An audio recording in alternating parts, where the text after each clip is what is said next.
The thoughts, opinions, and general overall shades thrown on High at 9 News are those of the individual speakers and not those of High at 9 News, its audience, or its advertisers. The statements made do not constitute medical, legal, or financial advice, and for advice tailored to your specific situation, please consult with a licensed professional. Welcome to the High at 9 News Hour, where you will hear from cannabis industry experts and professionals from around the country talk about important topics while shining light on global issues and discussing cannabis as it relates to politics, regulation and reform, data and technology, science, research and medicine, family and parenting, art, celebrities and entertainment, fitness, sports, mental health and wellness, and plant-based medicines and entheogenics. Together, we are building a stronger community, fighting the stigma and creating change. With your hosts, Jason Beck and Rico Lamitte, joined by special industry expert correspondents from around the country, and daily antics brought to you by Cannabis. Coming to you live every Monday through Friday at 9 a.m. Pacific Time and high noon on the East Coast. And thank you all for getting high at 9 with us.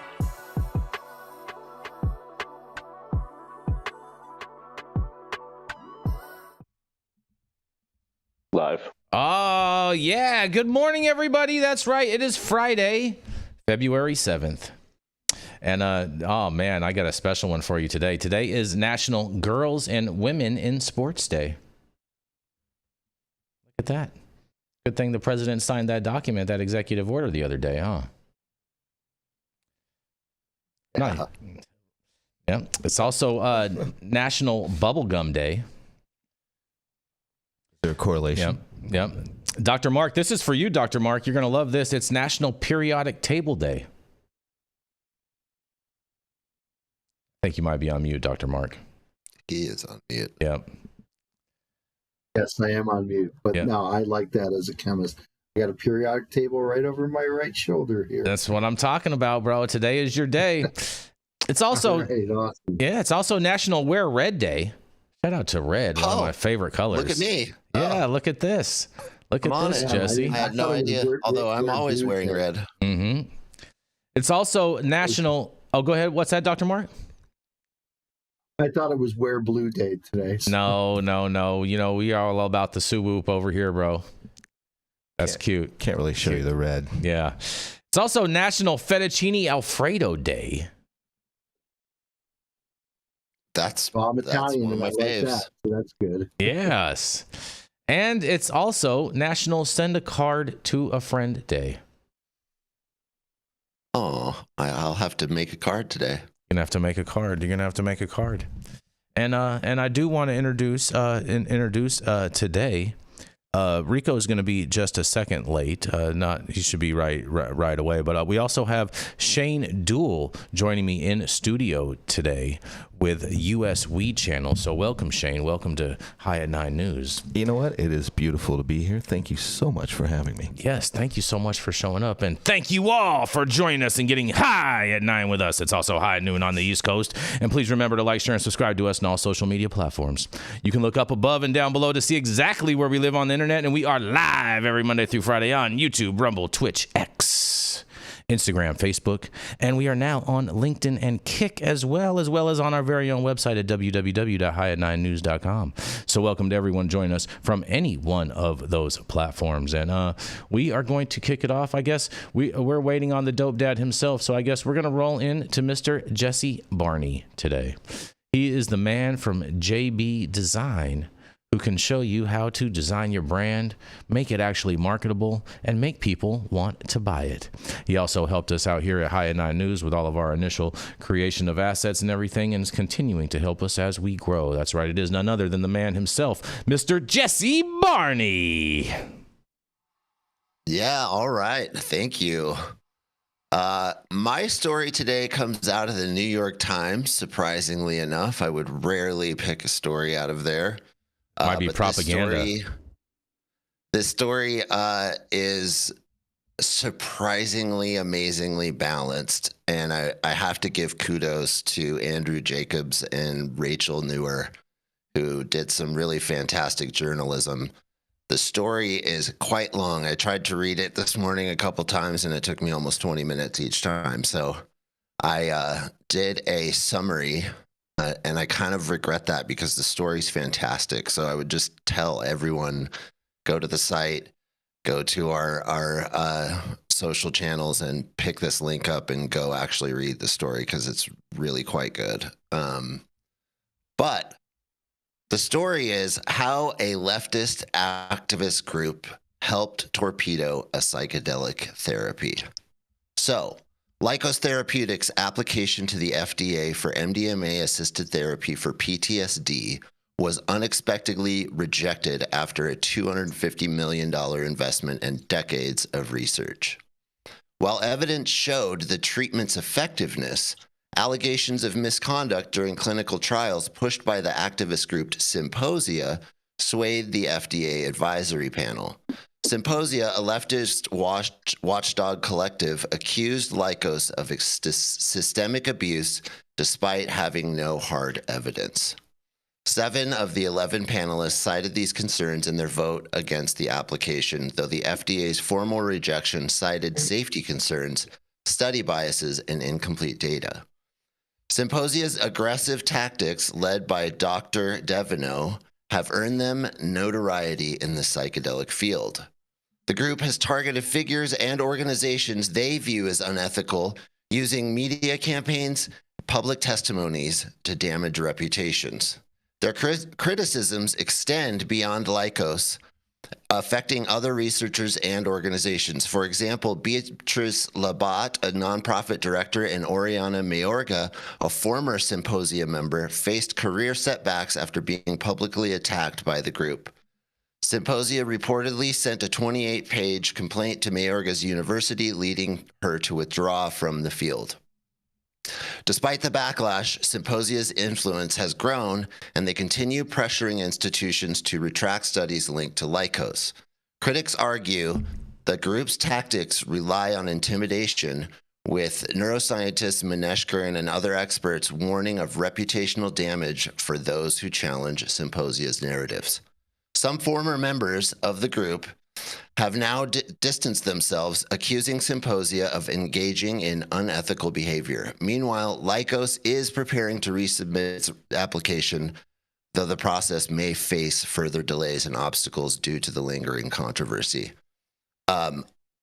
This is an incredible story. The details and the people interviewed in the story really go to great length to show some really intense unethical behavior on the part of Symposia, and the types of stuff they pretty much make up. And they have one case that they use where a husband and wife therapist, at the request of the person who was in therapy, they cuddled this person. And there was no actual sexual activity or anything. That was the extent of it. They used that to cite and create this whole litany of allegations that they didn't have any other evidence for at all. They just made them up. And it's this case of just calling people names and creating this straw man and saying enough bad things that people believe it, and creating enough PR that people believe it. And apparently it's damaged Lykos. And I know that this is a huge debate in the psychedelic field. But it seems like Symposia has really done some really intense unethical stuff. And kudos to the New York Times for covering it in such a thorough manner. And I really do recommend everyone go read it. And I want to toss this over to everybody else and see what they have to say. You know, I remember we covered this when the story first came out, Jesse. Yep. The original story. It's been talked about, but this article really has a thorough, like I said, I mean, it was a 20-minute read. It's a lot. Mm-hmm. So it's very thorough about going through everything that happened. And it's pretty crazy what Symposia did and is continuing to do. Yeah. This is insane. What do you have to say about this, Rico? I was working, so I came in late. I have to read the story. I'm reading through it. Oh man, bro, this is crazy. This is the one when the whole remember when the whole MDMA trials got blown up because of the sexual allegations that they were saying that the doctors were like sleeping with the test patients. That's what this whole article is about. Yeah, I mean, there was no evidence of that. There was just one story of the cuddling, and they used that to extrapolate and say that it was systemic. Which yeah, I have to dig deeper into the article. I don't want to speak crazy on it until I do. But there's a couple of red flags I've already seen, like with the title of it and where it's coming from. Anytime I hear Jesse Barney bigging up a New York Times article, it makes me question anything with his right wing ass. And then the second thing I want to say is in the title is how a leftist activist group the virtue signaling a little bit, trying to get back on the good graces of Donald Trump, who's suppressing media right now. Like, I don't know. I have to dig into deep into this one, check the sources and follow the money, as I always do, because I don't want to speak out of my ass and just say a bunch of shit. But there are red flags in just the title and Jesse Barney being behind it, quoting New York Times. How is he suppressing media? What's that? How is he suppressing media? Oh yeah, I'm not gonna. It's Friday, and I'm not funding through the USAID, bro. You know, yeah, it's Friday. I'm still in left brain mode. Okay, apparently, late, and I'm not gonna allow you to gaslight me this morning that early, Jason. Let's keep it at that. So, question, real quick: What's the end result? I'm too logical. I'm not in character fully yet. So. Okay, all right. He's still acclimating you guys. Go ahead, Shane. Just a quick question: Why is this? If you will, Jason. Go ahead, Shane. So why is this happening? Basically, like, you know, there's the story. Now, why is it happening? Right. What's the end result? So Lycos got their application denied, and this was part of how it happened. Symposia did this major attack on them and fabricated a ton of stories and went to the FDA and testified. So now, and it was a huge hit to the psychedelic movement. It really stopped a lot of things. So. A whole bunch of trials. They were getting ready to get some big investment dollars to fund a lot of these trials, and that just basically put the whole kibosh on the whole deal. Yeah, so it's really interesting. Dr. Talleyrand, you have any thoughts on this? Yeah, I don't know what the political leanings of the group has to do with the story, but besides that, I'm curious why Symposia why they sabotaged the project. What were they hoping to gain from sabotaging this project? Maybe they were just trying to just stall progress on something that they know that'll work, and they were getting paid by Big Pharma to do so. Just a thought, possibly. To do with money? Oh, it always has to do with money. You know what I mean? That's the name of the game, Dr. T. You know, you're not going to get any studies done without the money in place. Unfortunately, you could have all the anecdotal evidence in the world and not the right funding, and you're just going to be you know, as Dale would say it, pissing up a rope. Yeah, I guess when you're making big deals, it's important to know who your partners are and really have good relationship with them. Otherwise, it falls apart like this. That's for sure. What were you going to say, Dr. Mark? I just used to think this way when during the Monica Lewinsky scandal with Bill Clinton. You know, can he keep it in his pants for a year? You know, really, is this the way that you're going to hit on, you know, women and you know, I mean, don't these people have a healthier sex life at home? I agree with you, Dr. Mark. It's crazy, right? In a clinical study. Yeah. I mean, especially because, you know, you're supposed to trust your doctor, you're supposed to trust your clinicians. I mean, when they put you under, you hope that they don't, you know, twiddle you or fondle you or anything. But this cuddling thing, it just sounds. Is that what they said? Maybe he was lonely. Very, very lonely. Yeah, and then what ended up happening is that later on, one of the members they ended up getting sexually involved later, but the thing was that that was unethical. That was one couple, and I think they were in Canada, and they were doing therapy, and they had this one instance that was proven, but then there was this whole litany of things that were accusations that there was no evidence for. There were no actual witnesses. Nobody actually came forward. It was just symposia making up a bunch of stuff and using that one example to say it was systemic. And that's just a terrible thing. I mean, yes, that was bad. We should stop that, and we should make sure that doesn't happen. But we don't stop all progress because of one instance of something that was unethical. Mm-hmm. It's such important work to be done, and it's unfortunate that an incident like this is going to basically tar the notion that an MDMA can be used, right? Yeah, it can be used by people who want to be, sexual predators or cuddling predators, whatever. I mean, it's just that's such important work. I thought that's one of the things people took MDMA for, was for cuddling. Yeah, right. It's the love drug, right? Yeah. And that's exactly why the science has to be above reproach. Mm-hmm. That's the point. Right. And they're right about that 100%. That should be above reproach. But it also, we don't take one example of one person's unethical behavior and just to apply it to everyone and say, well, that's must be how it is for everything. Mm-hmm. That's stupid. I agree, Jesse. Maybe this is the FDA also wanting to sabotage the project and using a little example. It was a good excuse. Yeah. And it mentions very specifically all of the FDA, they mentioned the panelists from Symposia and how that was part of it. Well, and supposedly there's really stringent rules about human studies. When you're actually doing things, right, Dr. Talleyrand? I see you nodding. Yeah, I would imagine. There's a whole code of ethics.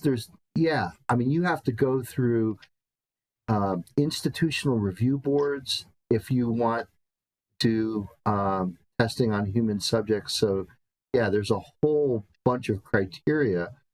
And I don't know, do they look at people's tendency to, I don't know, like certainly like people with sexual offenses on their criminal record shouldn't be involved in those kinds of things. But this is really, really terrible, because I think we all know that MDMA does have promise in the clinic, and these clowns basically screwed it up by, not keeping it in their pants. So, that's right. That's right, Dr. Mark. So right about that. Mm-hmm. Well, I think we are going to roll into our first commercial, and we are going to be right back. Anthony, can I try this? Is this going to work? Go ahead and try, but let me know which commercial you're running, just in case. Oh wait, hold on.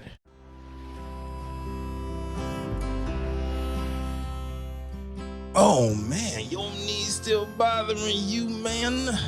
Yeah, my left one, But I'll tell you what, I've been using this new CBD cream, and it works like a miracle. CBDs? I done heard about them CBDs. I was out there on them Twitters the other day, and I heard they get you high as a kite. Well, not this stuff. This stuff is tested. Every batch, all the way through, pharmaceutical grade, and in a GMP certified facility, so you're not going to have to worry about flying high. GMP certified? I might have to try some of this out. Where do I even find this? You go directly to aimhighhemp.com and they will ship it to your door right away. Tested. It's not a name, it's a promise. Yes, and we are back. We're going to roll right into the dope dad himself, Mr. Rico Lamitte. He is the baby daddy specialist, the Dope Dad Daycare Center, and of course, he's got his hat on backwards because he's trying to go back in time. That's right, it is the dope dad himself, Mr. Rico Lamitte. Oh Oh yeah, Jason, and I wish Jenny Beth could be on here today because there's a little bit of a clapback for her moment. When I saw you share this story, that's the exact same thing that I was thinking of. I should have known. Mm-hmm. You know, the person who didn't want to show their face all week wouldn't want to show their face on Friday because I'm all about following the motherfucking money, and I did follow the money, and you see exactly what's going down in Arkansas. Excuse my French right out the gate, y'all. Trying to relax here, but I was attacked. Oh, you know? stop it. Stop it. You know what? And I like coming back with fucking facts here. Oh, boy. And I'll be quick with my story today and offer a quick lesson on why you should never trust politicians eager to push forward cannabis legislation that sounds too good to be true, especially in red states like Arkansas, a state led by the OG Donald Trump mouthpiece for lies, Sarah Huckabee Sanders, like Jason Beck's story yesterday on the state pushing for cannabis into HSAs. So Jason and Jenny Beth were attempting to make us believe that it is nothing but positive news coming out of Little Rock. But lo and behold, there was more to the story that they were just trying to get ahead of the real news that dropped in the afternoon, like the official numbers being released that in 2024, Arkansas saw record high demand for medical cannabis, with patients purchasing 21.5% more product than in 2023. However, due to massively falling cannabis prices, total revenue declined by 2.5%, reaching $275.9 million. The state's dispensaries sold 75,598 pounds of cannabis, with sweet 443 in Hot Springs leading these sales. Dig a little closer here. Arkansas collected over $31 million in cannabis-related taxes, contributing to a total of $150 million in tax revenue since 2019. Not much at all. Meanwhile, a ballot measure aimed at expanding the state's medical cannabis program was immediately struck down by the Supreme Court for having misleading titles. Dig a little deeper. Y'all already may remember all of the drama we started covering last year that came ahead of Arkansas's medical rollout, where Huckabee Sanders tied permits were the only ones being pushed forward. They've only allowed hand-selected knee-bending booth peddlers produce and operate from large sources, driving the prices down consistently, and now they're making zero money for it. So in order to keep those pockets lined, what are they going to do? They're going to pipe this booth into HSAs, so you have government pushed weed, which Jenny Beth and Jason are always against, being pushed by red state operators in a red state, but it's a great thing that is going into HSA, right? Because you trust that weed, and you're going to trust that government weed when it's on your insurance. So I'll leave it at that. Follow the fucking money as always, and never trust any politician, whether they are a conservative or a Democrat, trying to say that they are all on your side. I'm Rico Lamitte, dope as that on the street for High at 9 News. Come on, Jason, come with it. Oh man, bro, I am here for this, bro, all day, and we got the doctors here. So doctor, so we covered a story yesterday about Arkansas that some Republicans introduced a bill so that basically their purchases of medical cannabis would be covered under their insurance, and the state would basically be subsidizing those costs. And Rico is just a big naysayer against this and thinks it's the worst thing since who knows what. And that's the narrative he's trying to spin on this today. But I'm still not buying it. No, don't twist my words. Don't twist my words. I said everything clearly. Still not buying my story right now. I said be cautiously optimistic. And yesterday on the show, I said it sounds like a good step forward, but I want to see the details. And I was attacked for saying like, oh yeah, you want to be against this, you want to be against that, blah blah blah blah. How many people have it? I said first, I wonder how many people in the state have that insurance. Over 90%. Like over 90% people have insurance. I said, hold on. I said, wait until the details come out. And lo and behold, just hours after they pushed that story out first to get people on their side, the numbers came out. They're bleeding cash. And you dig deeper on all of the stories we've covered from the Arkansas rollout since last year, they've only been granted, all of these medical permits have only been granted to Sarah Huckabee Sanders' friends and people who have ties to the Republicans in power at the party. So it's literally government weed that's being pushed out. So I guarantee you it's boof as hell. And you're trying so to you're basically trying to say that Arkansas is the new Canada from what I'm hearing from your comments, Rico. Basically I'm trying to say that this is government weed weed that they're pushing out, and it's all tied to crony capitalism, because the only people who get these contracts that are bleeding cash have ties directly to the people in charge. Okay, go ahead, Jenny. Simple as that. Hold on, Follow the damn money. So it's not as good as you think that it is. We got Jenny in vocally today. Jenny, what do you have to say about this? The mouth from the South has arrived. She has arrived, yes. Rico, wow, you really point on the internet where that conversation yesterday hurt you, because you really spent all day trying to find an article so that you could try and get that point off again. But I still you want to take shots first? Come with facts. Come on with facts. Let's go. Let me finish talking. Thank you. Oh yeah, here we go. Here it comes. Don't talk in circles like you did yesterday. Let's go. Shush, Rico. You were wrong yesterday, and then you went in the comments to further prove you were wrong. So go ahead and let me talk. Thank you so much. False. Let's go. Again, it is nepotism weed. Sure, that doesn't make it government weed, right? Just because your friend got the job doesn't make it Rico weed, Rico job. Like, just, you don't like it, you don't want it, you're not, that's cool, you can say that, but it doesn't make it government weed, Rico. And an HSA plan is just that. It is a tax break on what's happening. Now, they're already bleeding out of the ass. So what are they crying about with an HSA? That it's going to drop the prices further? Fine, whatever. But if Sarah Huckabee Sanders' friends are the only one with these permits and they're all bleeding out the ass, then you should appreciate that these fucking Republican fucks are losing their asses, right? It's not about dropping. It's not about dropping the prices. It's not about dropping the prices further. It's about giving your friends a bunch of government contracts so you can guarantee sales to their fucking weed.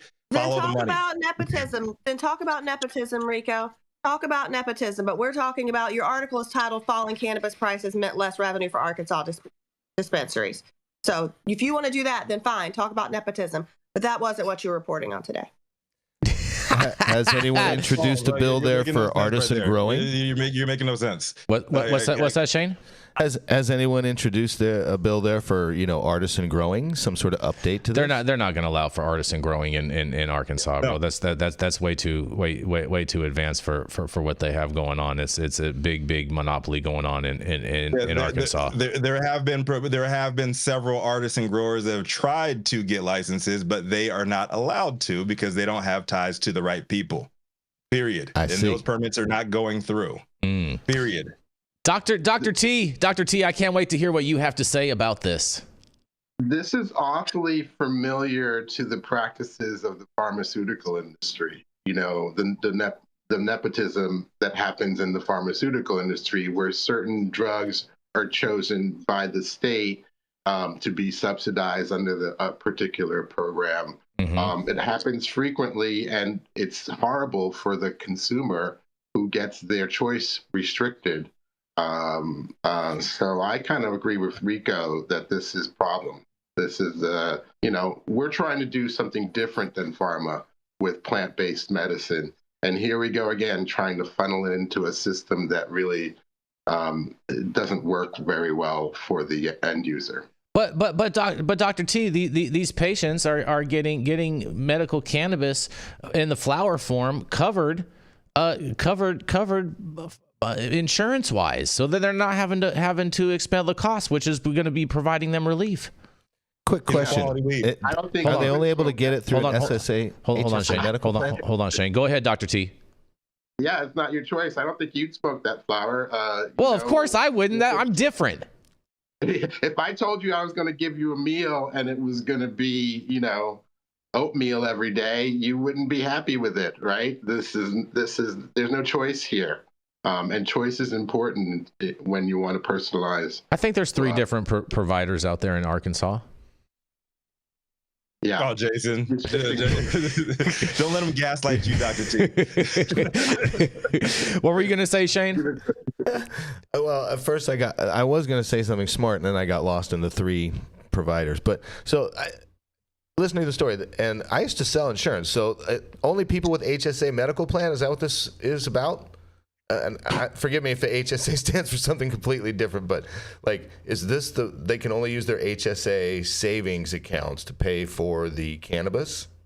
There's HSA. Not only they're allowed to, right? It's there's another one too. I forget. Jenny, what's the other one? The HSA, and what's the other one? HSA and FSA. And FSA. Okay, so again, I used to sell health insurance years ago, and when the HSAs came out. So for those who don't understand, HSA is actually your money that you put into your own account. It's not. I broke that down yesterday. This sucks that we're having to do it twice. I'm so glad that you're here to do it. Please. Yeah, you have to put your own money into your HSA savings account, and you're supposed to do that with the lowered premiums that you pay, because they don't pay toward your insurance benefits until you've paid a certain amount, which is usually a very high deductible, somewhere between $1,500 and $7,500. So literally it's your money that you're paying for your weed for, and they're just saying that somehow, and all the HSA money is pre-tax money. So you earn your money, it comes out of your paycheck pre-tax. That's the benefit, right? And you pay a little bit less in medical premium for the actual, the hospital plan or whatever. But again, it's not like it's covered. It's just now sort of accepted as a write-off. So I think the way that we say this has to be correct. And I would like to say, isn't this what they do in every frickin' state? That, like, before we legalize, make sure all the governors own the good land, and that the mayors own all the proper places where it can be dispensed and all the great stuff, and then we can legalize it. Isn't that literally the playbook? 1,000%. 1,000%. And I made that exact point yesterday, right? Like, you just get to use your pre-tax money to purchase cannabis, which is a fucking good thing. Mm-hmm. And it's also acknowledging, Dr. T, you'll appreciate my other point that I made yesterday, is that it's also acknowledging that cannabis is actual real medicine, because you're allowed to use your actual real medical fucking health savings card. So in instant, whether they meant to or not, they've legitimized us as real medicine finally. And like I said takeaway. yesterday, that was a good thing, but there's probably more to the story. Like, the only shit that's available there that it's included in your insurance now. Go get our weed. Our weed, the only shit that is available there, which is a bunch of fucking boof, and you've already suppressed the pricing. So any of the small guys, when they allow them in, they're not making any money at all. Rico, that's a totally different. That's a totally different argument. That's a completely different topic. You're talking about the base. You're talking about the base. Like I said, they've taken over. They've flooded the market with their product. They've suppressed the prices already. Now their cronies are not making the money that they thought they would. We heard you the third time. Hold on, let me finish. And they're dumping it into the system. So you are already hooked on this trash ass weed. I thought you're mad at the Arkansas medical cannabis law in general. That has nothing to do with this. Go ahead, Dr. T. What were you going to say, Dr. T? I didn't say that. I said I'm mad behind the premise, and you're about to give people a bunch of trash ass product. Go for it, Dr. T. That was already happening. Hold on. Let Dr. Talleyrand talk. Well, I mean, it's trying to present a beneficial, this is going to benefit you. We're getting insurance, which I support completely. But when you restrict choice, it's the other side of the coin. It's smoke and mirrors. This is really good for you, but you only get to have a restricted type of cannabis. Not good. It's against free market. Sounds like to me. Control.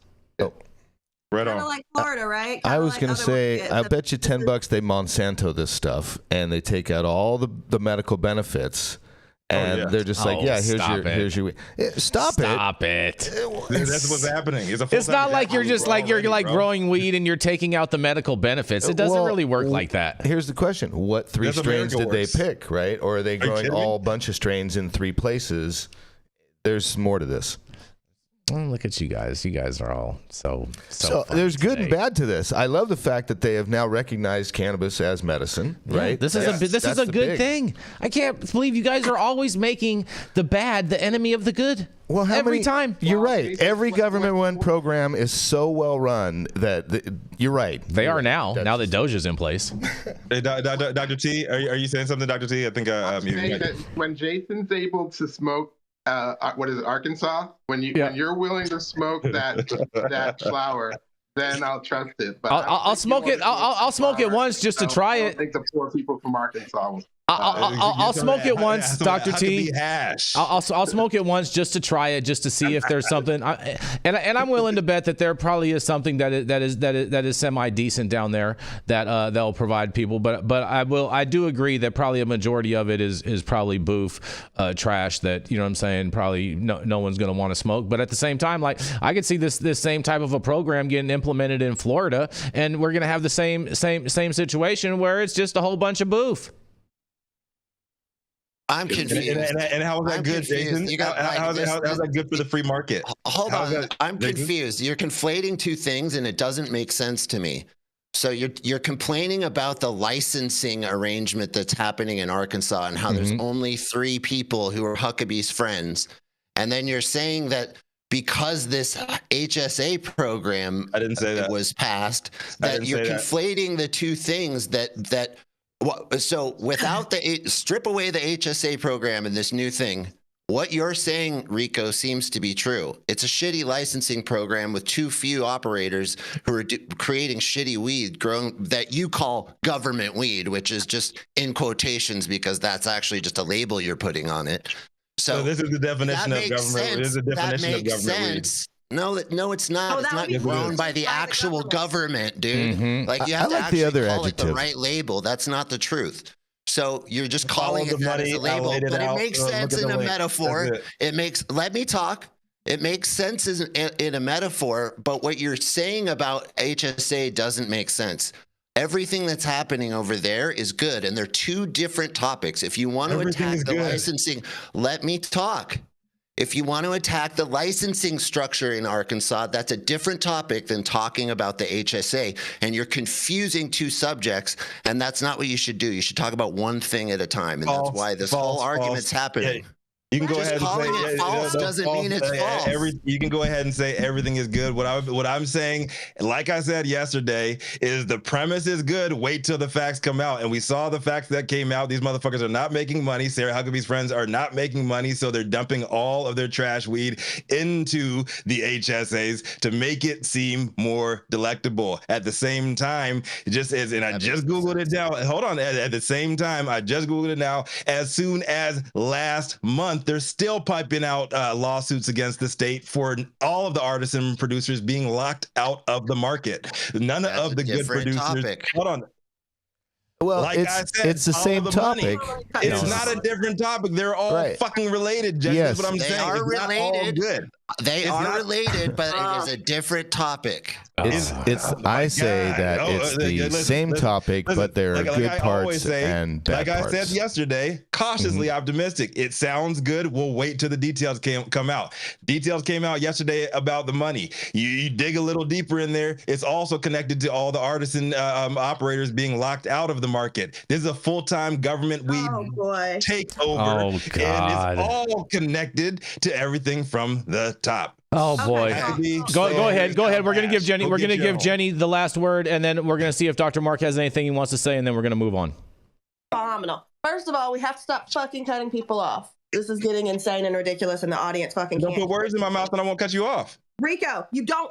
Let's be an adult, okay? Conversations go both ways. Here's how. I'm going to cut you off if you put words in my mouth. Jesse put words in my mouth. I didn't say that. No, you have to stop. Like, literally, people like email in and they're like, "We don't like this." Stop, okay? I don't like it when people put words in my mouth. Don't lie. And Rico, enough. Rico, enough. Thank you. Go ahead, Jenny. Okay, I just read the article. Nowhere in this fucking article does it mention HSAs or the licensing program. It mentions a failing cannabis market. So yes, there is nepotism in their system. Yes, they have sold less weed than they thought they were going to sell. Yes, now you can use your HSA in Arkansas.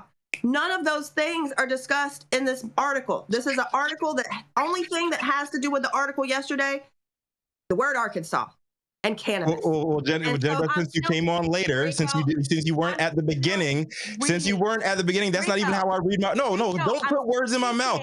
That's not how I read. I pull points from the article and I give my opinion on it. Rico, why is not just the article for you? Why are you struggling so hard as a grown adult to let people speak? Because you're putting words in my mouth. Plus, I'm putting the words of the story on the news show because I just pulled your story from Discord and read the story from start to finish, and none of the words that you reported, other than Arkansas, are there. So bullshit. All right. Hold on. You two are done. Dr. Mark, do you have anything you want to throw in on this before we move on?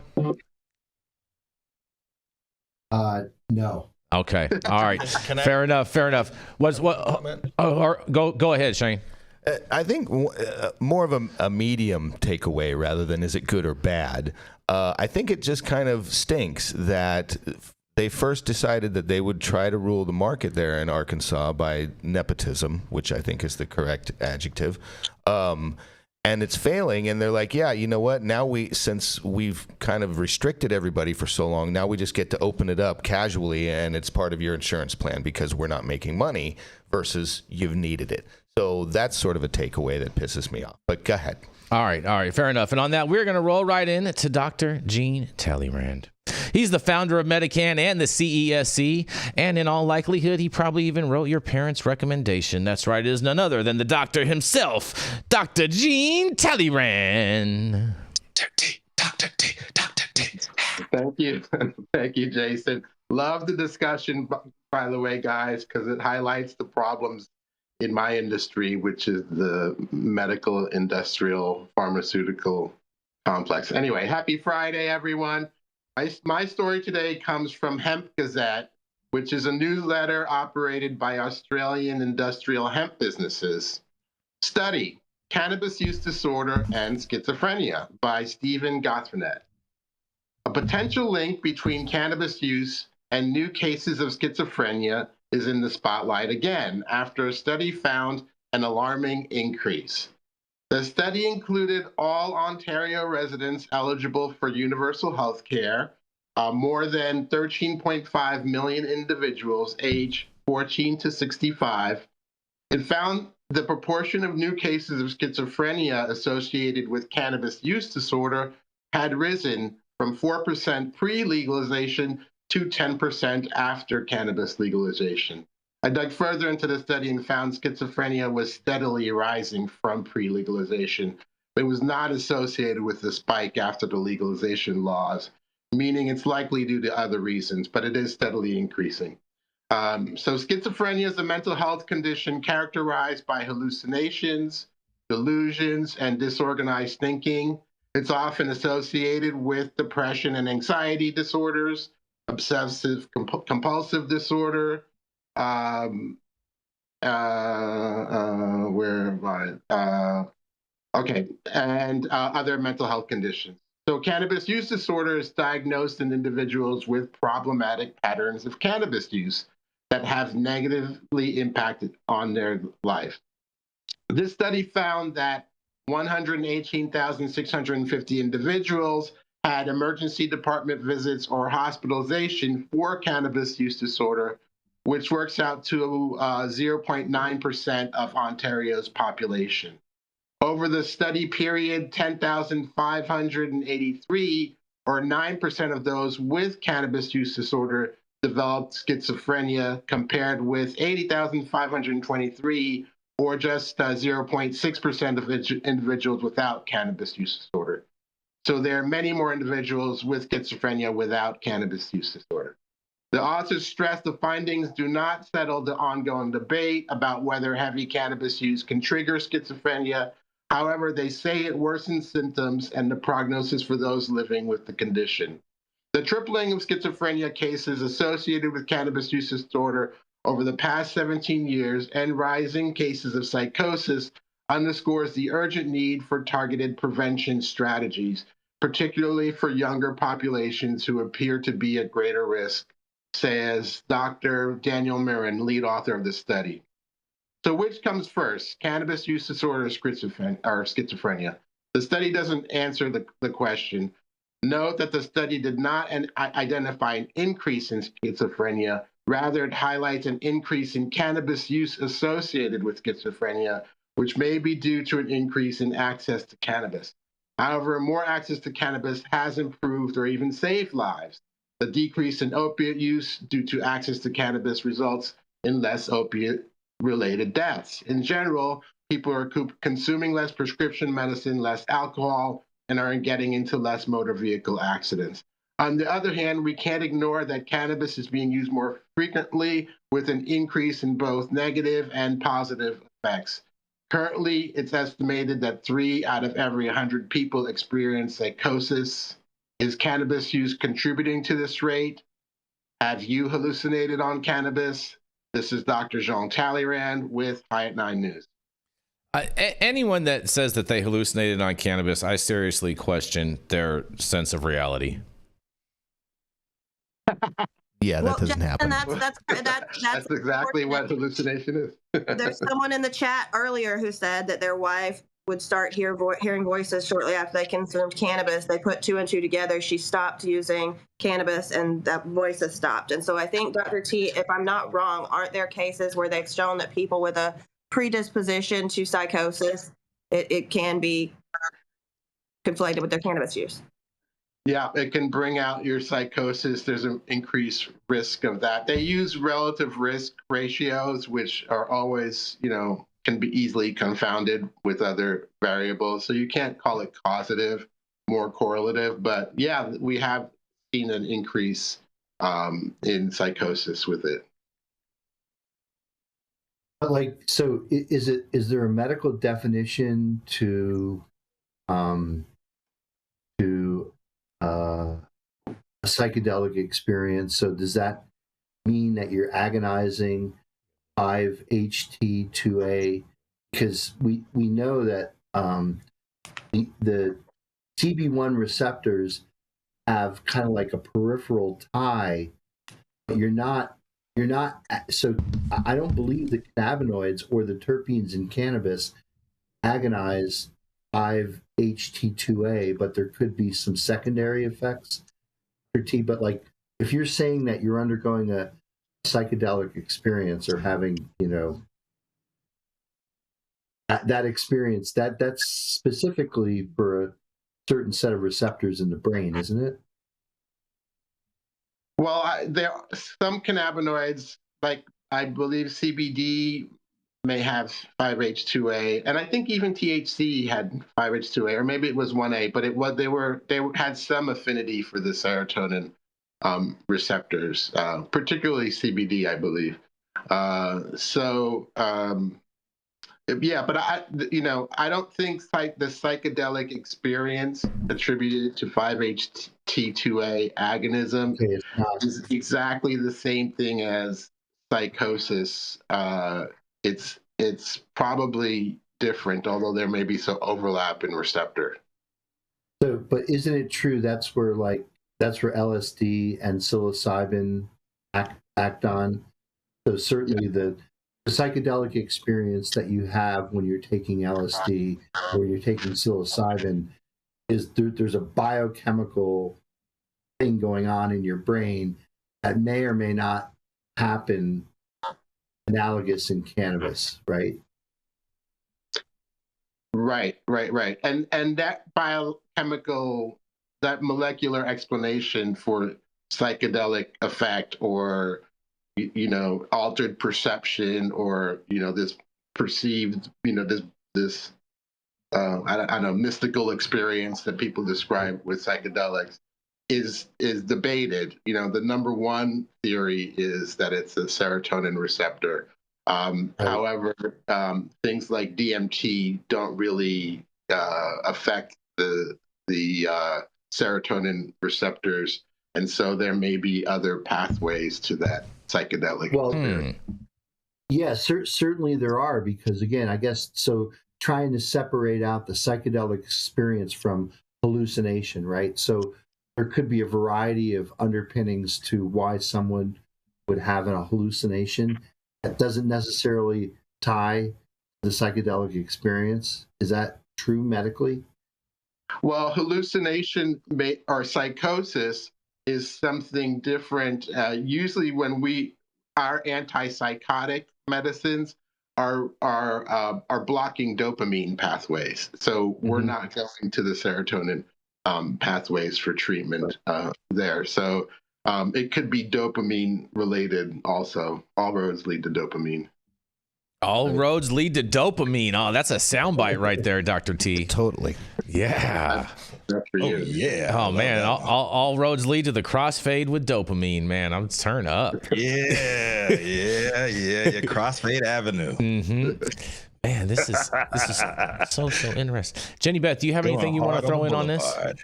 I threw in what I needed to throw in at the beginning. Okay. All right. Just want to make sure.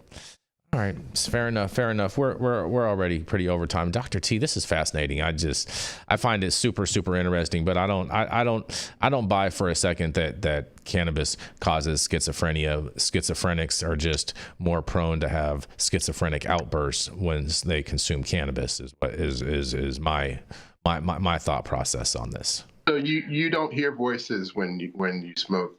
First of all, I'm a Gemini, Dr. T, so I'm always hearing voices. So you do hear Yeah, I'm hearing voices all day, every day. You know what I mean? Like This makes you shut the fuck up. yeah. So you know, like, but it's never like all of a sudden like I smoked weed and they're like, hey, go do that, go do that.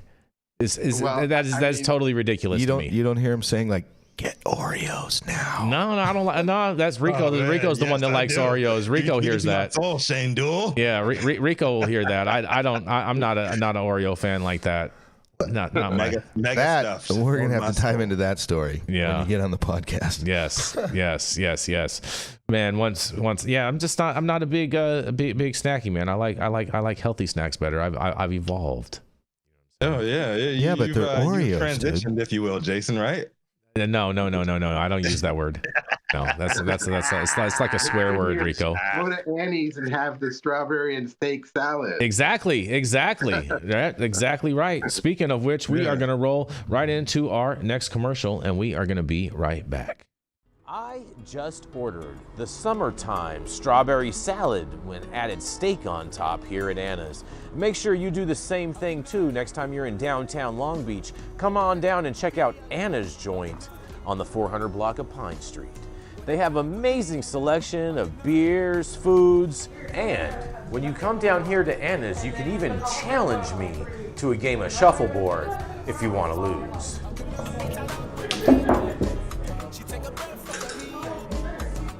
Get that?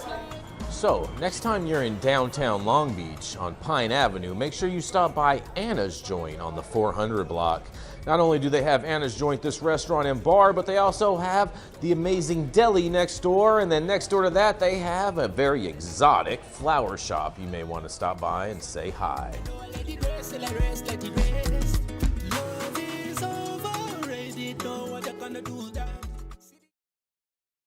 Oh, stop whatever you're doing. Stop whatever you're doing. Make sure you smash that like button. I know we'll appreciate it. You'll appreciate it, and YouTube will appreciate it. Also, make sure you subscribe to the channel if you're not subscribed already. And all of the articles that we cover on today's show, you can read directly on our website at www.happyfriday.com. www.highat9news.com. Yes, here we go. Oh, that one is not working. Are you a business that's suffering from the hyperinflation that is plaguing America today? We have the solution for you. That's right, Patriot Business Financing. Head on over to www.patriotbfc.com and apply for a loan up to $2 million.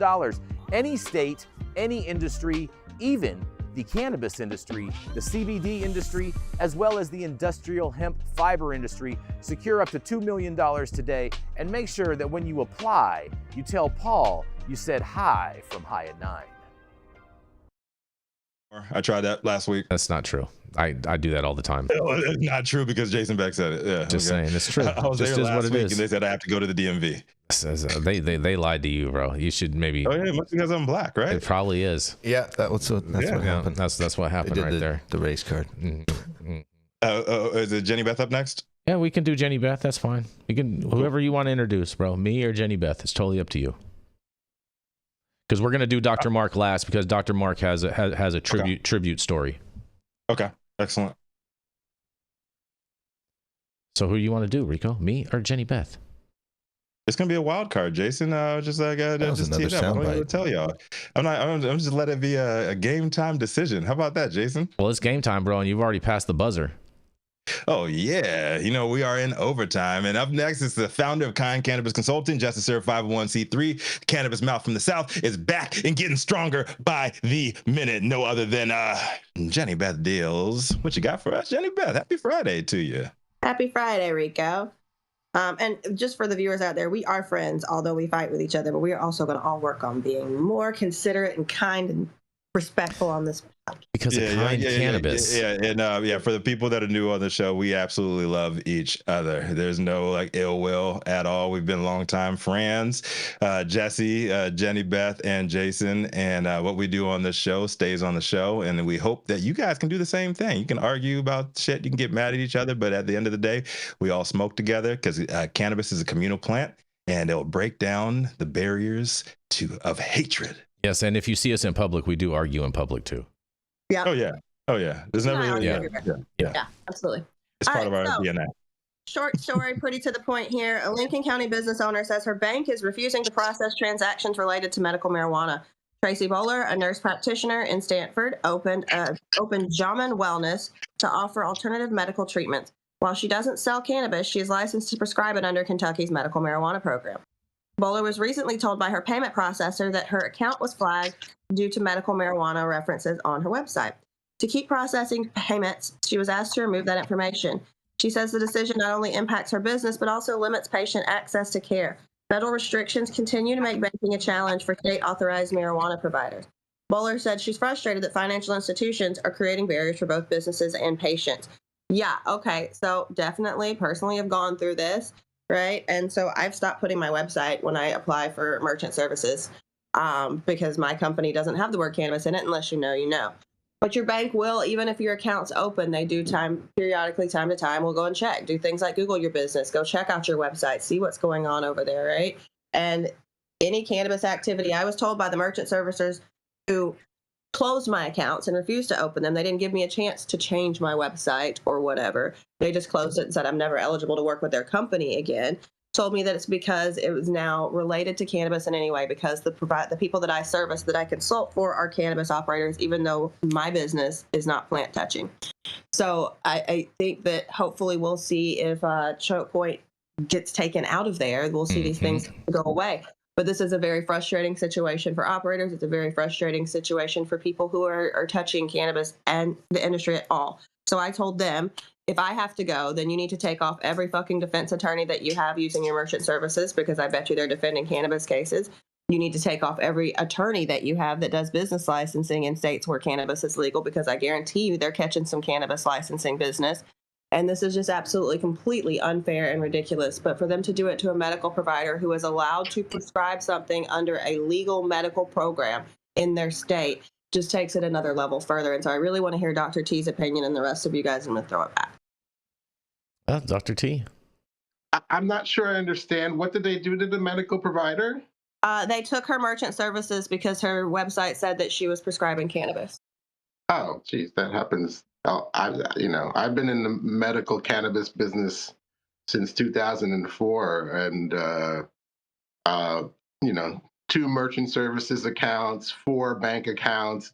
As a cannabis-related business, you're in the crosshairs, and they yank you anyway, even though you never touched a plant. And there's no arguing with the banking. This is why we need to pass safe banking. Yes, exactly, and this is why they just had the hearing in the Senate Banking Committee under Senator Tim Scott just on Wednesday in regards with the removal of Operation Choke Point, and so hopefully we see some progress on that soon in regards to this. But at the same time, Jenny Beth, it always amazes me every time I ever see a story that is like, oh, I just got into the cannabis space and I can't get a bank account.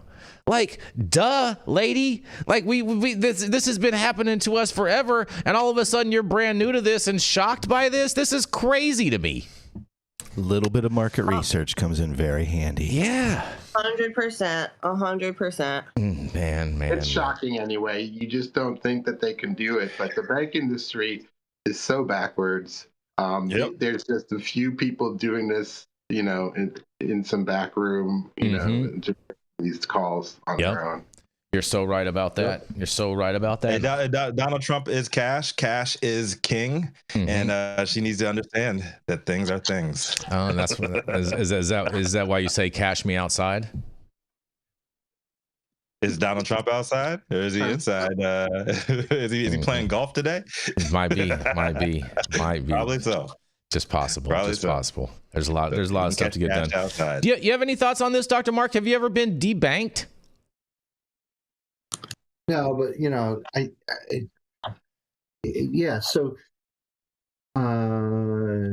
he scheduled a goddamn plant, Yeah. And banking goes the whole banking thing goes away. But, It's I so right. wanted to say something before, not offend your guest in the studio, which is that Oh, please. one of the biggest scams happening today, at least here in the United States, is the whole medical insurance industry, which just sucks billions of dollars out of profit. So there's patients like me who need health care. There's doctors like my doctor who need health, who can provide health care, right? And like Dr. T can provide health care. And in between patients and doctors, there's this mega for-profit billion-dollar industry So right. called the insurance industry that sucks all the money. And the reason why our healthcare costs so goddamn much is because we're paying for that. And, I'm not about vigilante law. I don't like that guy got shot in the back in New York. But I think it's just a symptom of the medical dictatorship that we live in. And how all of this money and resources get sucked into this insurance thing. God only knows what's going to happen, Jason, when the bubble hits all the insurance claims from all the real estate loss in Palisades, Pacific Palisades. Oh, right? yeah. I mean, those aren't small little houses. Those are multi-million-dollar homes. And you know that all of those homes probably have, some type of insurance. Well, guess who's going to end up paying for all of that, right? So it's like, yeah, this insurance industry thing is just out of control. And I hope I'm not offending your visitor in the studio. Don't. Just so you know, Dr. Mark, you don't have to worry about offending people. We're here for it. Shane, I hope you are offended, Shane. Duel. Yeah, no, honestly, I stopped writing insurance 15 years ago. But honestly, I was great at it. I was like an idiot savant. I could just write any type of policy. I had hundreds and hundreds of appointments. And what happened was they started voting away our power to help our clients. So it was disguised as HIPAA, right? Everyone's like, no, they can't see your doctor records. Shit, everyone told me every intimate detail of their medical issues when I would go and do their open enrollment. So it had no effect on anything. Anyways, all it did was stop insurance brokers from helping their clients get stuff done and help, my clients were businesses. So when we try to help their employees get their claims paid and stuff, all they did was come up with a bunch of roadblocks. Then they came up with this really great thing called annualized premium commission, so they could screw you out of a couple extra bucks every time your client paid money. Then they started paying less commission, and I'm like, you know what? It's time for a renaissance. So yeah, I stopped selling insurance in 2005. Yeah. Hey, so Shane, I just wrote insurance right now, and did you spell it correctly? It ain't changed a damn thing. Oh yeah, boy. No, it's literally that. It's still the same problem, and I agree with you, Doctor. Did I say this right? Scialdone. Dr. Scialdone. It's awful. It's awful. It's honestly awful. I used to work with the claims departments, and I worked in every department through the carrier first before I was an insurance broker. So I worked for Foundation Health and Denticare and AVP Vision Plans and all of that. And you're right, it is skanky. I mean, effectively, you're paying an insurance company to take some of that money, not pay it to your doctor, and just what? So they can pay your doctor the claim? Tell me, people. These executives at these large companies are making $50 million bonuses, right? I mean. Yeah, and I'll bet when people paid their insurance premiums, they weren't thinking, yeah, 50 billion of this is going to go to that company and not to my claims when I need it. Yeah. Fair. Good points. Good points, fellas. Yeah, there's a reason why the biggest buildings in every big city are always insurance buildings. Oh yeah. And If on you, that, like Rico says, when you follow the money, if you look at somebody like Blue Cross Blue Shield, they're a real estate company. you know probably the most disgusting thing about the insurance companies is the insurance company's motto is the most profitable thing that insurance companies view are sick kids, and I think that is just a disgusting thing. Yeah.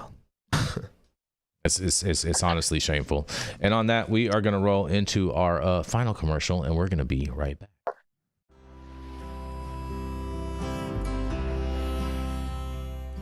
Oh man, your knees still bothering you, man? Yeah, my left one, you know? But I'll tell you what, I've been using this new CBD cream, and it works like a miracle. CBDs? I done heard about them CBDs. I was out there on them Twitters the other day, and I heard they get you high as a kite. Well, not this stuff. This stuff is tested. Every batch, all the way through, pharmaceutical grade, and in a GMP certified facility. So you know you're not going to have to worry about flying high. GMP certified? I might have to try some of this out. Where I'm even find this? You go directly to aimhighhemp.com and they will ship it to your door right away. Tested. It's not a name, it's a promise. Ah, yes, and we are back, Rico. Yeah, up next, you know who it is, the High 9 News head honcho who himself has been GMP tested and approved. Yes. And is ready to break us off with a little bit of a gaslighting to start your Friday off right. That's right. Well, Jason Beck, what do you have for us today? Plenty of gaslighting all day to make sure that we can get you powered through the weekend, you guys. Keep your gas lit. That's right. High.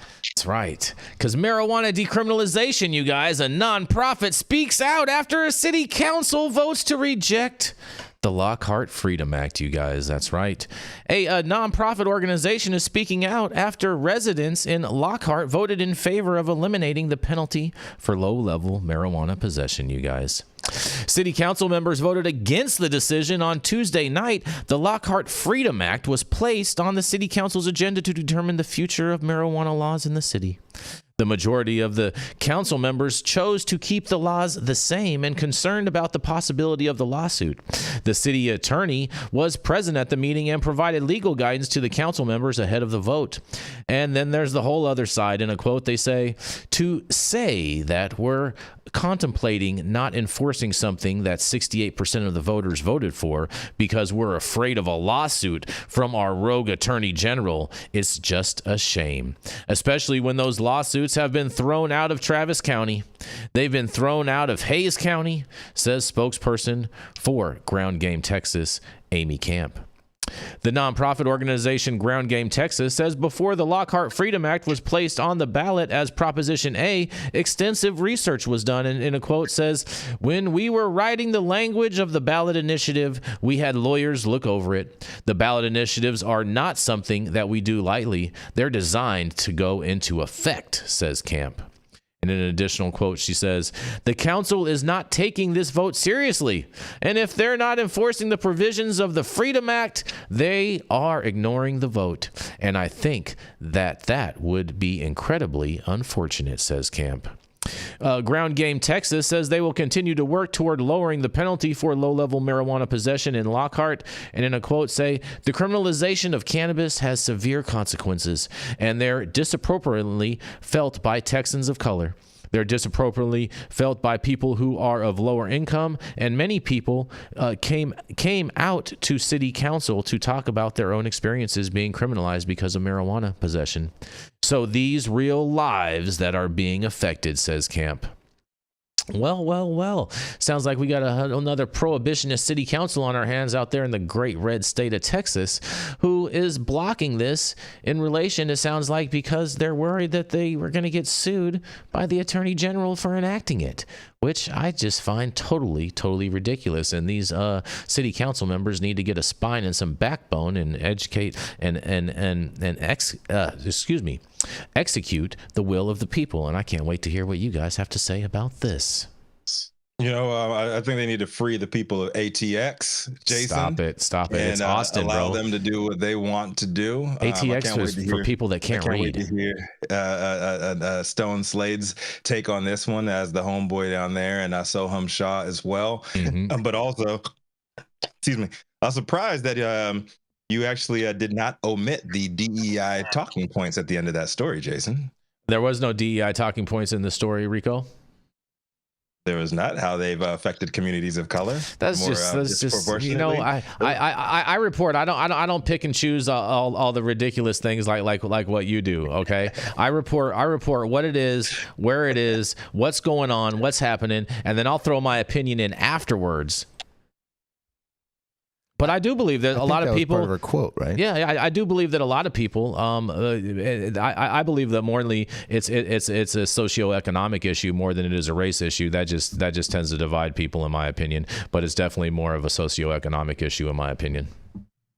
In reality, it is, and yeah, all gaslighting aside, it is, and I hope these people get it right, and it needs to be these dominoes need to start falling in Texas. Get the people of Texas the what they deserve, and follow the will of the people. You know, it amazes me. These politicians have enough backbone and spine to go and ask people in their communities to fund their campaign so that they can be elected, but yet have no spine to enact the will of the voters when enacted. It just amazes me.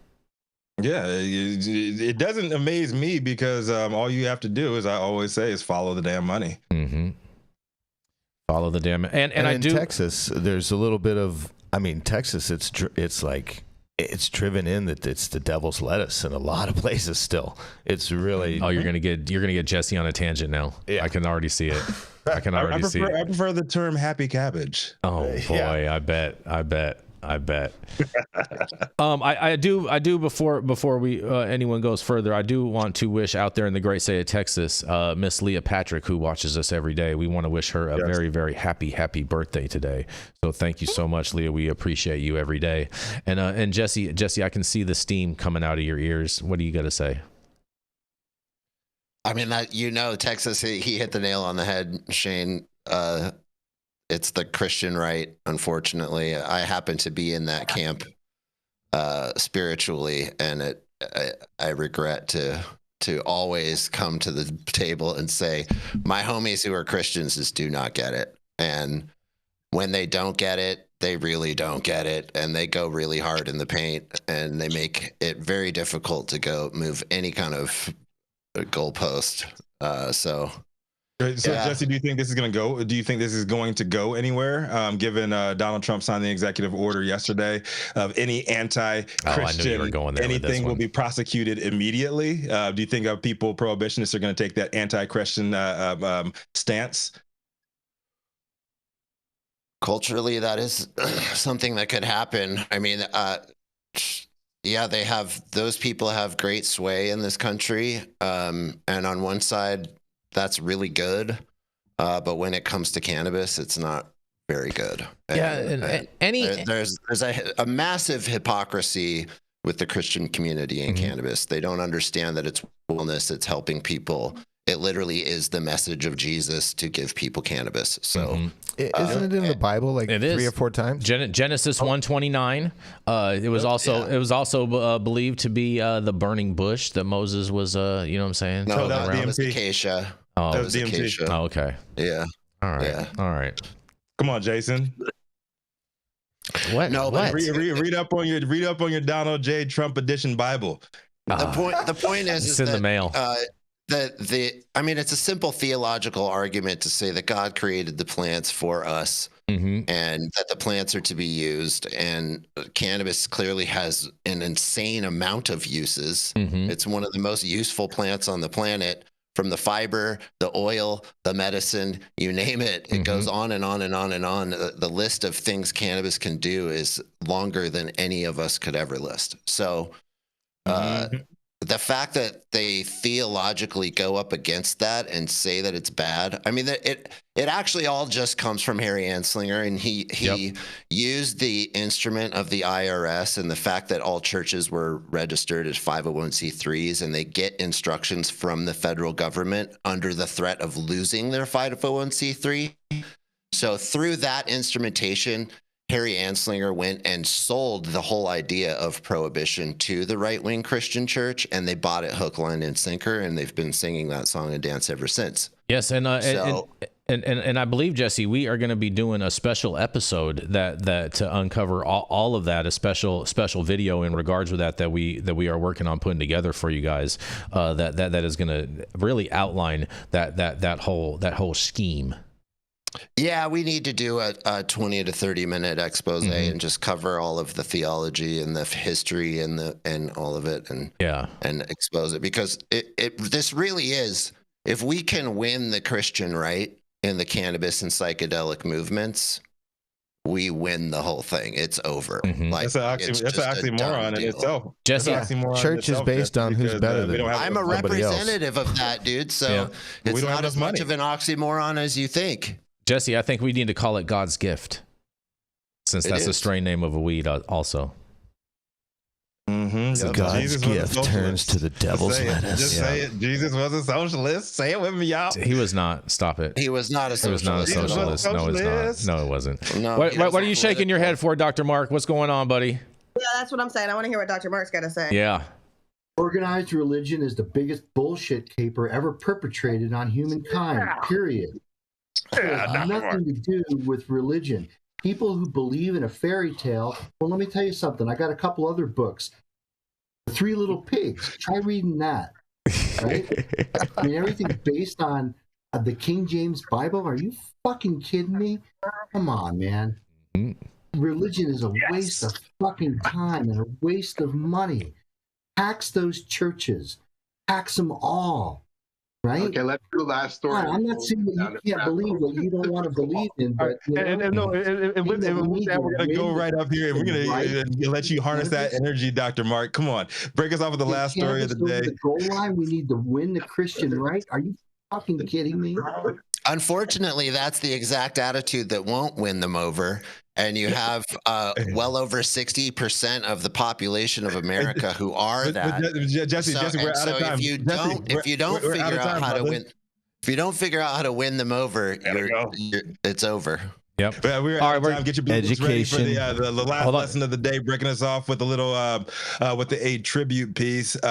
Today, it is none other than Dr. Mark Scialdone. Love y'all. Yes. Okay. Sorry. Again, all this discussion about my favorite topics, religion and insurance. Yeah. Pop in some politics. So this was going to be my story. This story is a week old. I was going to read this last week. The cannabis world lost a giant.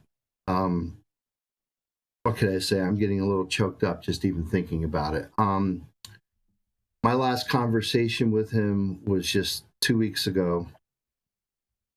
And we talked all the time, man. He was just a really close, dear friend. And I never realized how his passing would impact me.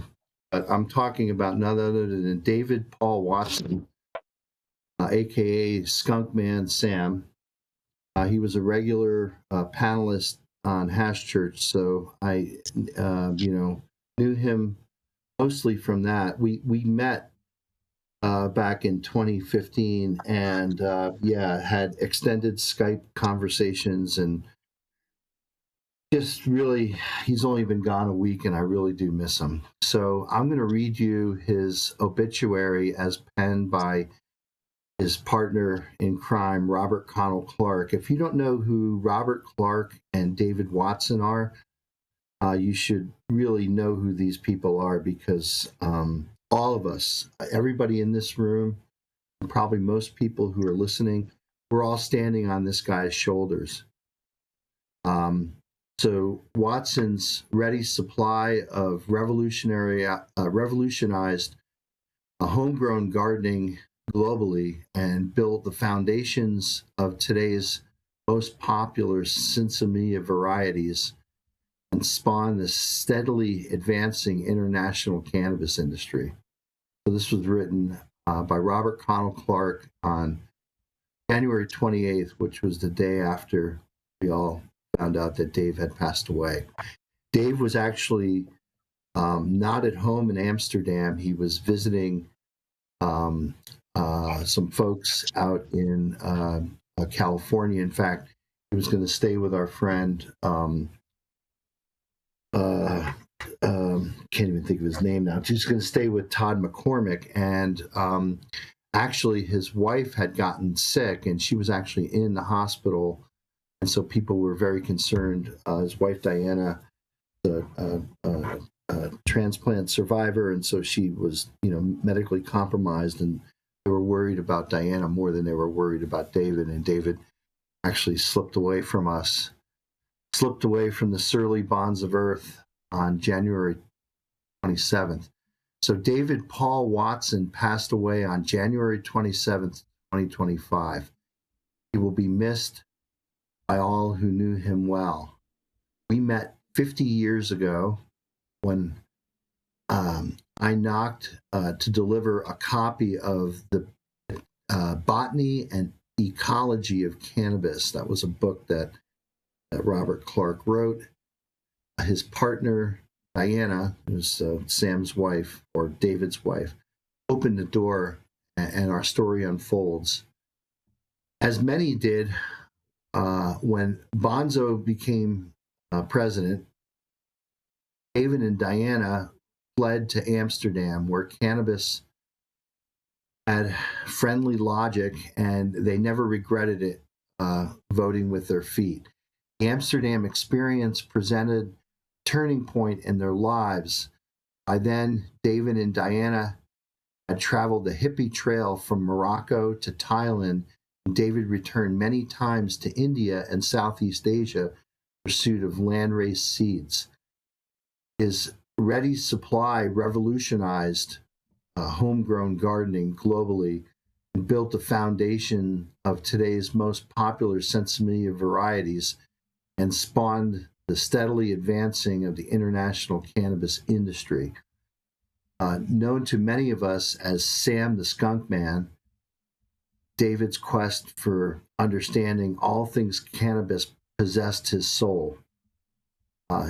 His they can't stop science approach and with a we can do it attitude culminated in Hortifarm BV, a major milestone in the mission to normalize the cannabis plant.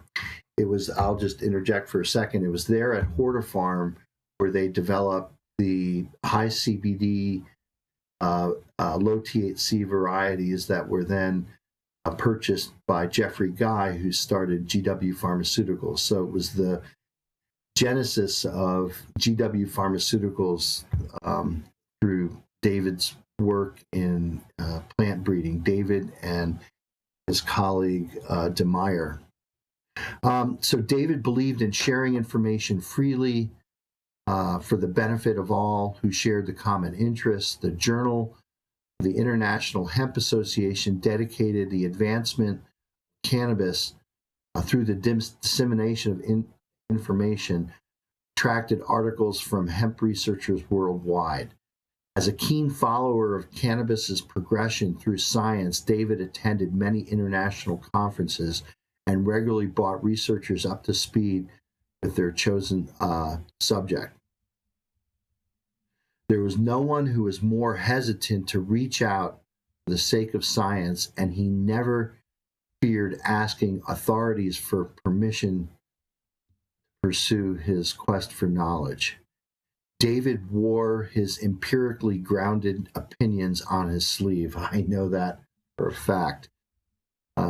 Is only seeing and believing, and I call him as I see him, honestly offended some but those who knew him well appreciated his honesty.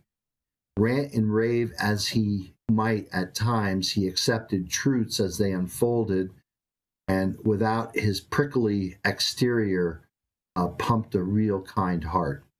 David's innate curiosity, coupled with wide travels and unswerving dedication to science, pushed cannabis botany forward by leaps and bounds.